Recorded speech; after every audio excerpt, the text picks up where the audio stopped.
কি সমস্যা? এই সন্ত্রাসীটা এই যে ছুরি দেখিয়ে আবার এই গায়ের জামা খুলে নিয়ে গেছে, এখন আবার সে আমার প্যান্ট নিয়ে যেতে চাইছে। মুরব্বির সাথে বেয়াদবি। মুরব্বির প্যান্ট খুলে নিলে মুরব্বি বাসায় যাবে কিভাবে? ওই আমি আঙ্কেলের সাথে পার্সোনালি কথা বলতেছি, তুই মাঝখানে ঢুকলি কেন? যা ফট। মুরব্বি আমার কাছে হেল্প চাইছে, আমি হেল্প করতে আসছি। যা এখান থেকে, যা যা। ল্যাংটাকালের বন্ধু, তার ল্যাংটাকালের বন্ধু আমি না, কিন্তু আমার ল্যাংটাকালের বন্ধু কিন্তু সে। কারণ আমি যখন ল্যাংটা ছিলাম তখন আমাকে কোলে করে বন্ধুর মতো করে বড় করছে। আল্লাহর রাস্তায় আপনি আমাকে মাফ করেন, আপনার সাথে আমি কথাই পারবো না। আপনি আপনার ইলজিক্যাল কথাগুলোকেও লজিক্যাল বানায় বলতেছেন। আপনি এখন ভালো ভালো চলে যাবেন, নাহলে আমি নিচে যেয়ে বাবাকে সবকিছু বলে দিব আপনি কেন এখানে আসছেন।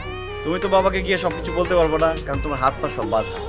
হাত পা সব আমার খোলা আছে, এই যে আমার হাত খোলা, এই যে আমার পা খোলা। আমি এখন সিঁড়ি দিয়ে নিচে যাব, বাবাকে সবকিছু বলবো, এরপর আপনাকে ঘাট ধাক্কা দিয়ে বাসা থেকে বের করে দিব। ঠিক আছে, তুমি সিঁড়ি দিয়ে নাই আমার বাবাকে গিয়ে সবকিছু বলে দাও, আর আমি তোমার ভিডিও ক্লিপটা তোমার বাবা মা সবাইকে দেখাই দিব। আস্তাগফিরুল্লাহ। ভিডিও মানে কি? কিসের ভিডিও? তো তুমি দেখতে চাও?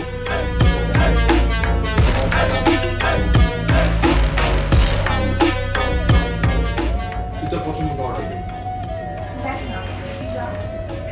ভাই শরীরে জোর কমে নিবি।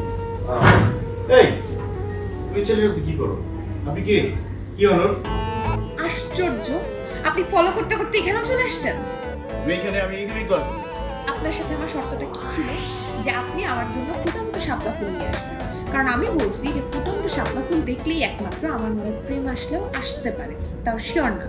আপনি ফুল এনে আমাকে প্রপোজ করবেন, তাহলে আমি রাজি হলে হইতেও পারি। শাপলা ফুল তো নাই, খালি হাতে আসছেন।